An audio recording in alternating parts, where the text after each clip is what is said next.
Welcome back, everybody. It's Chris with Blue Hawk Yoga. Today we're going to break down side crow. So I know there's two different variations of side crow that people do. I will tell you why I do it one way and teach it this way. I will show you both ways in case you want to drop the hip. So when you're sitting, just any twist, it doesn't matter which twist, we're going to go with this one.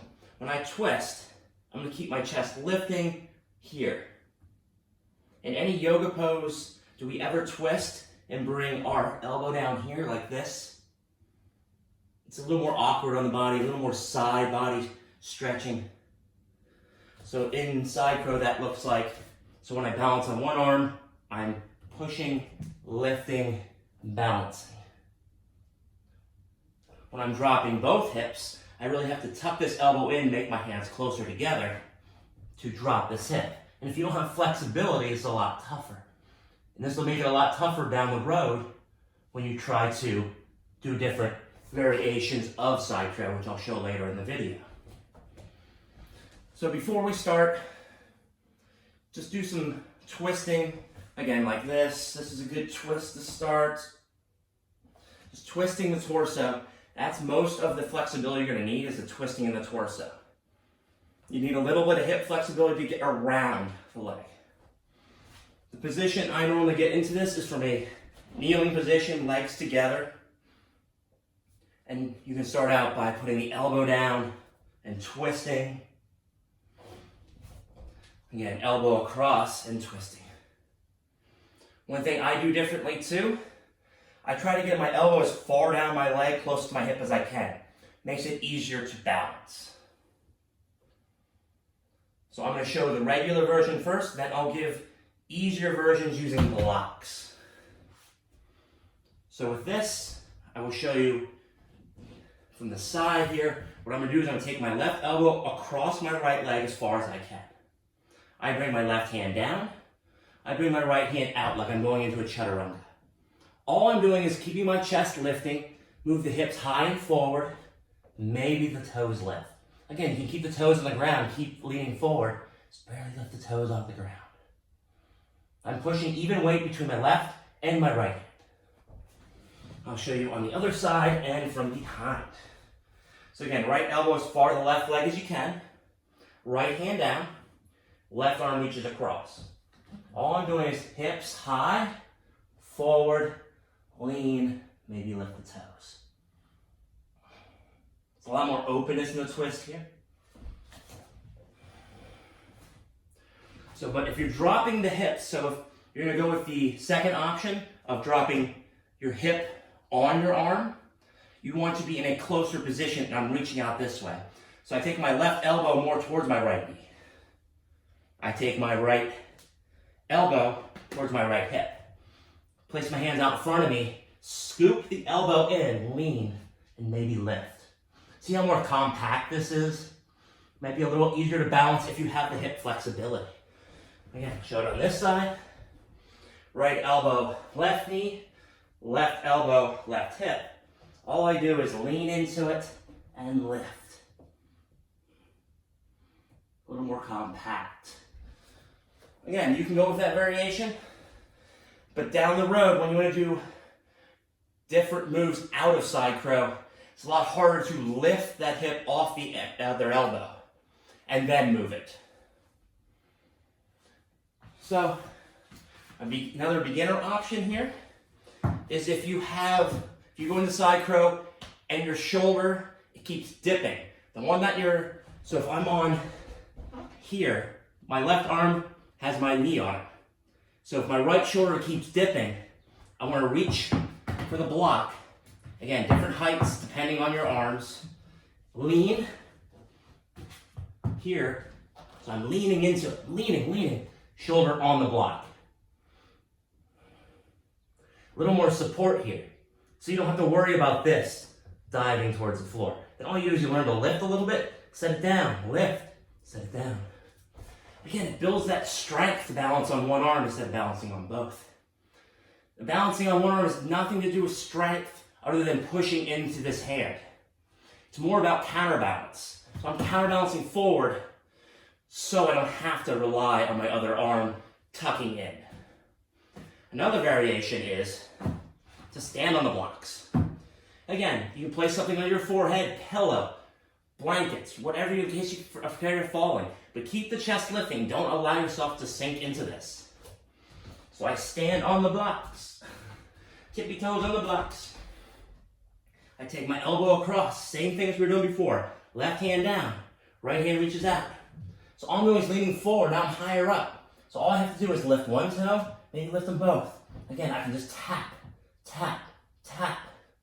But I'm keeping my body solid. So you have a problem going down like this. Again, place a block under the shoulder. Set it down. Again, it's about counterbalancing forward to lift the toes. I don't even have that much weight in my hand. My hand that's not balanced on. So again, I'll show you on this side. Elbow across, reach, reach. So I'm reaching forward, I'm lifting. See how I'm lifting my chest? Keep it lifting. Keep leaning, toes lift. Breathe. And set it down. Again, more times than not, what you're gonna do is you're actually gonna land on your butt if you keep this lifting. If you round and come forward and go down like this, likelihood of going down is definitely worse. I mean, use blocks. You can also use the blocks under your head again, like we do with crow. I'll show you on my worst side. That would be this side. Again, have fun with it. Arm balance is a skill, so it takes lots of practice to get really good at this. So, right elbow across, get it down as far as you can. Right hand down, left hand out. All I'm gonna do is lean, rest my forehead down, and lift. Again, you might have to push the blocks out a little more. Lean, rest the forehead down, lift. Then lift the head, set it down. Lift, set it down. Lift, set it down. Again, the hand I'm not balancing on. There's not much weight in there. So it doesn't take that much strength to keep the arms straight. You can build up more strength if you want to dip and come back up. That's more of an advanced move.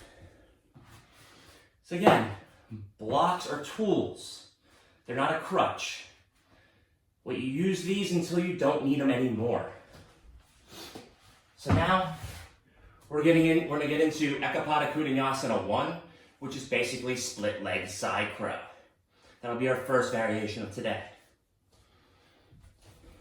Come into your position here.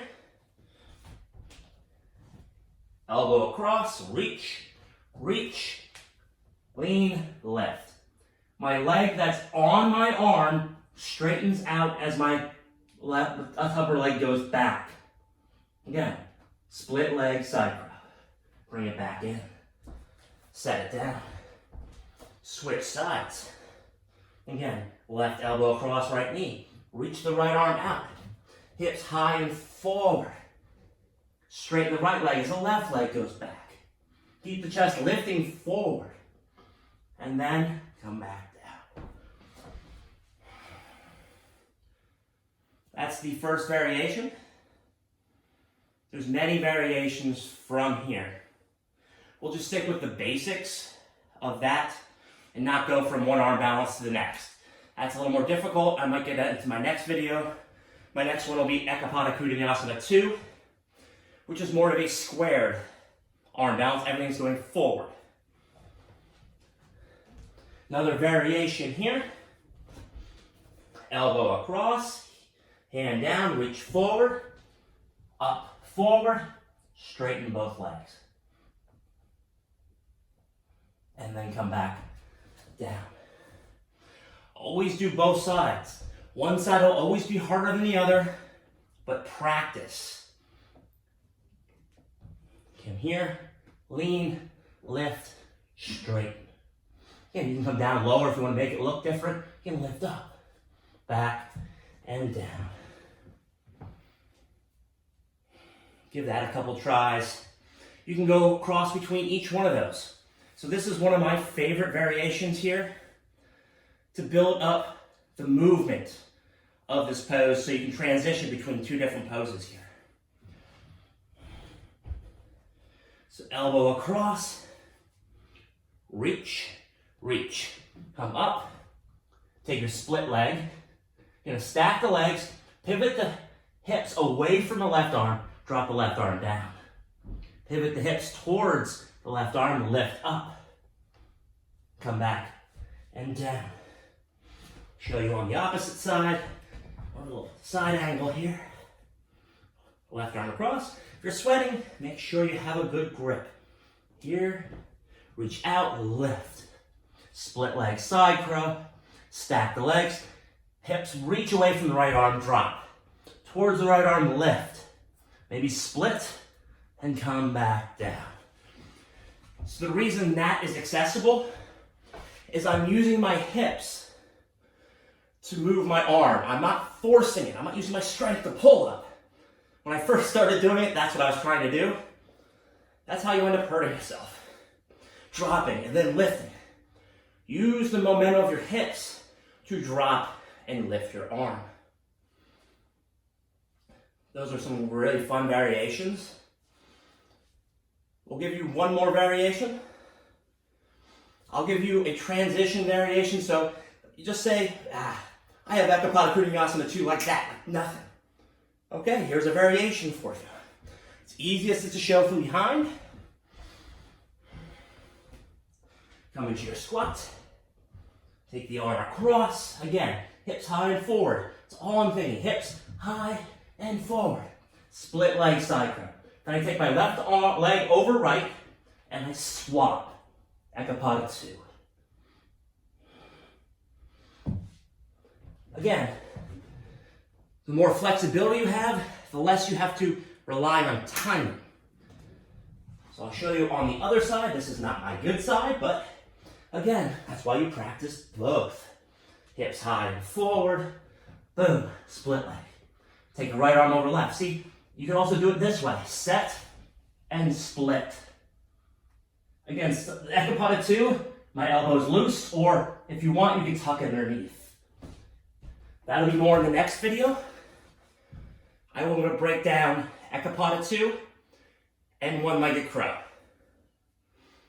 One-legged crow is more of a strength-based arm balance and more about everything going forward at the same time. Ekapada 2, everything's a little more spread out. It's a little easier. Well, I hope this helped. Thank you so much for joining me. Be safe, be healthy, take care of each other. Namaste.